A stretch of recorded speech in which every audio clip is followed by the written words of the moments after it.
WhatsApp guys, আপনাদের মাঝে আমি আছি মারুফ। আবার চলে আসলাম নতুন একটি ব্লগ ভিডিও নিয়ে। এখন আমি এসেছি খুলনা বিভাগের ঝিনাইদহ জেলার চাঁদপুর গ্রামে। আসলে ঝিনাইদহকে এখন ড্রাগনের স্বর্গরাজ্য হিসাবে বলা যায়, কারণ এখানে প্রচুর পরিমাণে ড্রাগন চাষ হচ্ছে। ঝিনাইদহ শহর, চুয়াডাঙ্গা এবং আশপাশের অঞ্চলে প্রচুর পরিমাণে ড্রাগন চাষ হচ্ছে। তেমনই আজকে আর চলে আসছি নতুন একটি ড্রাগন বাগানে। মূলত আপনারা হয়তো সবাই জানেন আমার ড্রাগন বাগান আছে।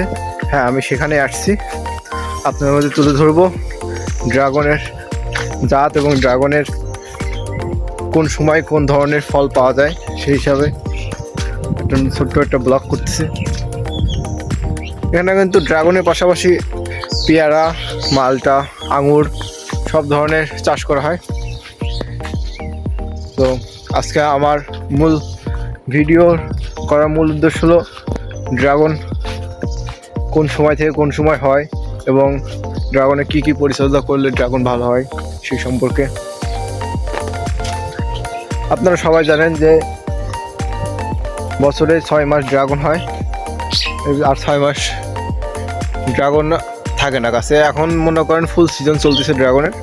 এই যে বৃষ্টি ভেজা আকাশ, পুরো চারিদিকে অনেক প্রচুর পরিমাণে বৃষ্টি হচ্ছে। এই যে এই নেট দেওয়া বাগানটা মূলত আমার। তখন আপনার ভিতরে নিয়ে গিয়ে সমস্ত ঘুরে দেখাবো। দেখতে দেখতে বাগানের ভিতরে চলে আসলাম। আসলে নেট দেওয়ার মূল কারণ হচ্ছে ড্রাগন যেহেতু অনেক রসালো এবং পুষ্টিকর একটা ফল, সেহেতু পাখি সহ অন্যান্য যেসব প্রাণী আছে যেমন কাঠবিড়ালি, এরা মূলত ড্রাগনরা প্রচুর পরিমাণে খায়। আর সেই জন্য মনে হয় এই পাখিগুলো প্রতিরোধের জন্য আমরা মূলত নেট দিয়ে থাকি।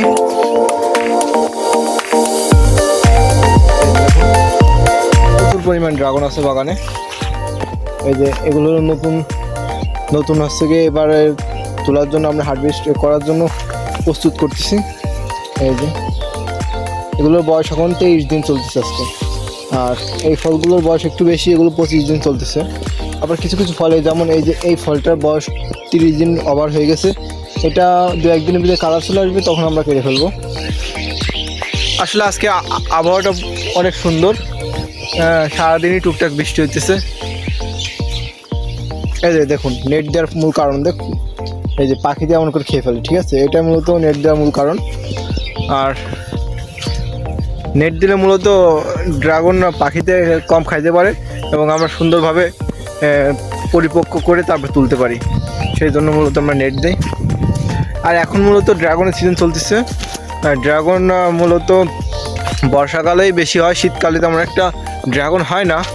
তারপরেও শীতকালেও এখন মূলত ড্রাগন হইতেছে বিভিন্ন বৈজ্ঞানিকভাবে বিভিন্ন লাইট বা আলো জ্বালিয়ে ড্রাগন হইতেছে, কিন্তু মূল ড্রাগনের সিজনেই বর্ষাকালে।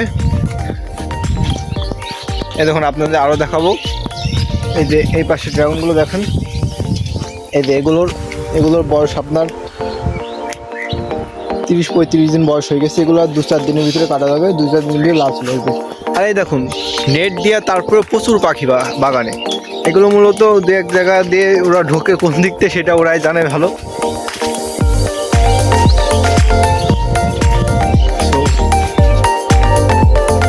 দেখুন, এখানে মাঠের পর মাঠ, শুধু ড্রাগন আর ড্রাগন। আসলে আমাদের চাঁদপুর গ্রামটা আগে এমন ছিল না। আগে মানুষ ধান, পাট এগুলো চাষ করতো, কিন্তু ইদানিং 2-1 বছর কিংবা তারও অধিক সময়, 3-4 বছর ধরে পেয়ারা চাষের দিকে মানুষরা বেশি উদ্বুদ্ধ হয়েছিল এবং পেয়ারা চাষটাকে মনে করেন গ্রামে প্রচুর পরিমাণে পেয়ারা চাষ হতো। তারপরে এই ড্রাগন বাগান করা, এখন আবার নতুন করে আঙুর ফল চাষ হইতেছে।